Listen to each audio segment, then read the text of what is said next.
Welcome back to another Music Maker guitar video.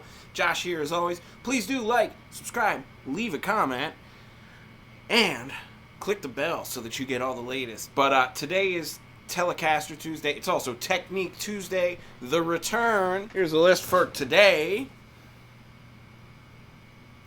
And I do these, I change them about week to week. And I show these lists just for inspiration. It's to show that the work never stops. It really is always an ongoing process.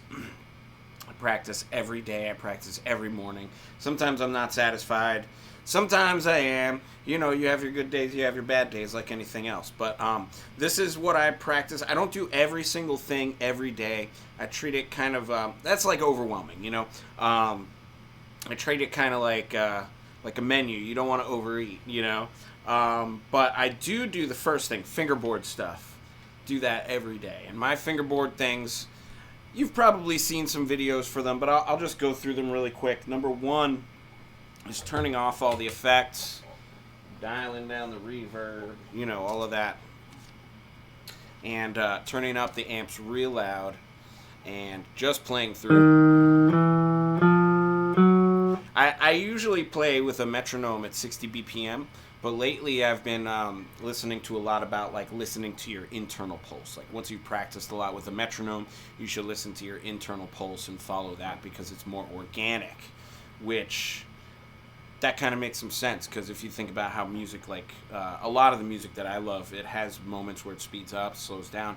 If you think about especially music in symphonies, they have to follow a conductor so that you can really express the push and the pull in the time, if you will, because I think that does kind of go with the melody. And you know, if you listen to the best bands, they're not all completely metronomical, but I know you know, for instance, Prince's band could sync in with a click, you know, so they could kind of do either or. And I think it's good to think of it like that. You can be right on the grid, or you can kind of live in between the lines and ebb and flow with your time. It just depends on which kind of a vibe you're going for. And I think, you know, there's different times for different things, you know. But that said, I've been trying to listen to my internal pulse on it and just do quarter notes, eighth, triplets, 16ths, quintuplets, then sextuplets,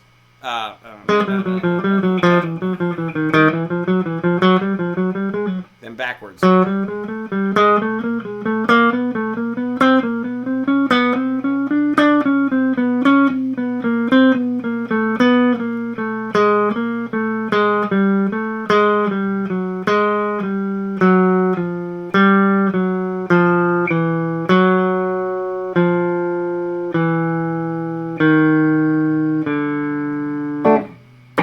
Kind of going through them, and then I also do this one 1 3 2 4 2 3 3 1 2 4 going across the strings.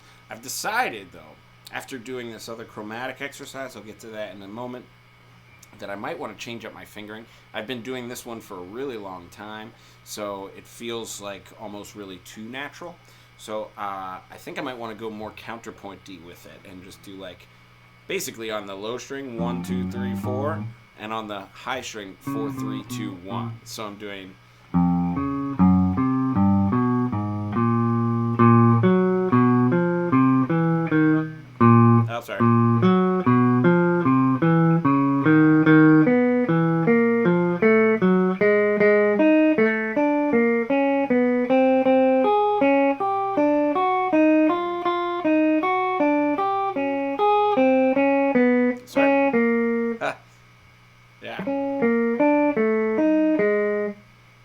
what would that be? There.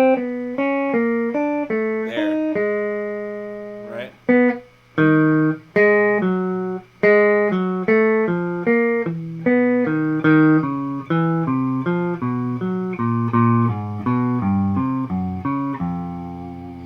can tell, this is a new one for me.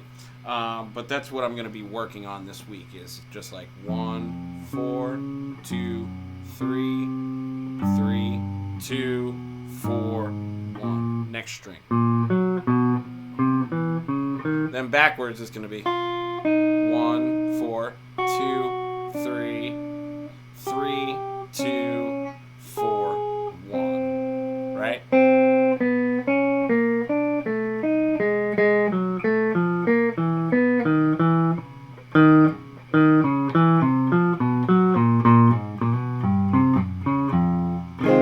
Then at the same time,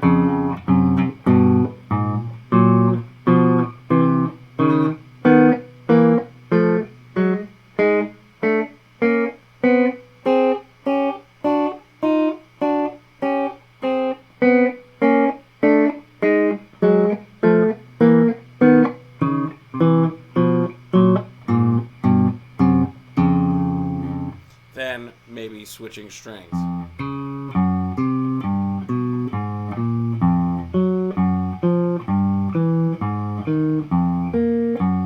Up.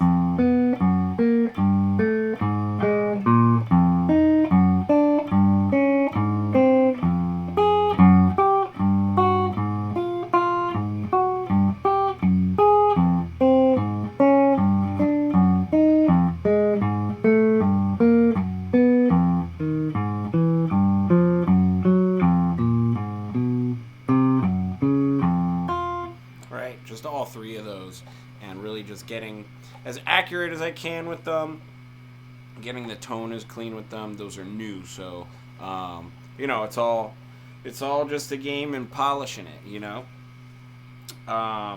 Make the new stuff old so that the old stuff sounds better.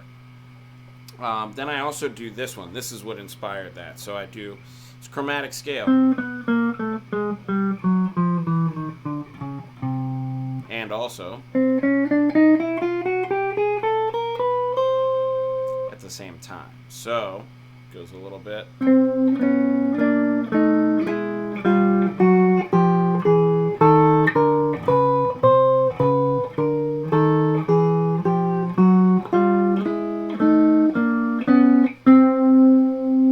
It's a fun one. Finger stretcher. But that's a like counterpoint exercise. I do that to inspire some counterpoint in my playing. And it actually works a little bit, you know? I do that a little bit.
I could jam on that stuff all day long. But I'm doing that. Blues, Bach, and sight reading has returned. Try and do just a little bit of that, like maybe 5 minutes of that every day, each one. So that's like maybe 15-minute practice routine throughout the day. I was doing first, second, and third inversions through changes a couple of weeks ago, and I feel like pretty comfortable with the first inversion. So I'm like just kind of keeping the focus on different inversions through soloing and things like that. And then repertoire cleansing. That's like a big one for me this week. I did I've been like talking about it in a couple of videos, but I did one of my first gigs back last week, and I was going down the list. You know, you have those things, those nitpicky moments that you have in the performance, and you go, I could do that a little bit better. So I'm just kind of picking through some of those things. It never stops. Here's the weird thing. I've been doing these kinds of things, and this is a solo performance, so this wasn't like something some band asked me to get together. This was just like what I chose to play. You know what I mean? And I could do my heart's desire, and I kept it like relatively as simple as possible, just kind of playing tunes and improvising and doing what I do. But there was still like certain chord changes I was like, I could do that better, you know? And yeah, so I just want to revisit a lot of those songs that I felt that way on. And it's funny, it's like one of those nitpicky things, like I'm like that, but like I don't think anybody that was listening heard anything. And it just, you know, music is so subjective and it's so personal, and it's one of those things where you're always kind of chasing something. So, you know, some of those licks that I felt like I was reaching for, I'm going to start to kind of rehearse those things this week. But other than that, just that's the repertoire cleanse. So I'm just cleaning that up. And then I'm returning to like some spread inversions just because I really, really like them. They just sound great, and they're super useful, and it's fun to do. It's just like a good methodical exercise that you can put together that it's just like a brain workout, you know what I mean? So those are always just kind of a good time, a good thing to add into the mix, and I haven't done them for a while, so back to it, as it were. But anyways, that's going to be all for today. I'm going to go ahead and play my way out here. One other thing I wanted to suggest is a little music tip. I've been doing this in the last 2 videos, but I'm using power chords in my loop. I think guitar players poo-poo the power chord too quickly. They just sound good. Like, why would you poo-poo something that sounds good? You know what I mean? I know it's easy to play it. So, like, I mean, if it's easy to do that, why don't you just play them on a higher level and, like use more of them back to back and play faster between them, you know? People brag about how fast they can play notes, but, like, I don't know, what if you have, like, a really cool lick that you're playing all in power chords? I think that's pretty cool, and it makes it stronger. So stop poo-pooing power chords. Just because punk rockers use them doesn't mean we can't use them too as funky boys and jazzy boys. All right? 1 and root and 5th. Like, come on, man. There's a reason the bass player plays that. It's because they're the funkiest notes. So play some power chords. Pick up your guitar. Happy Technique Tuesday. Happy Telecaster Tuesday. I will see you tomorrow.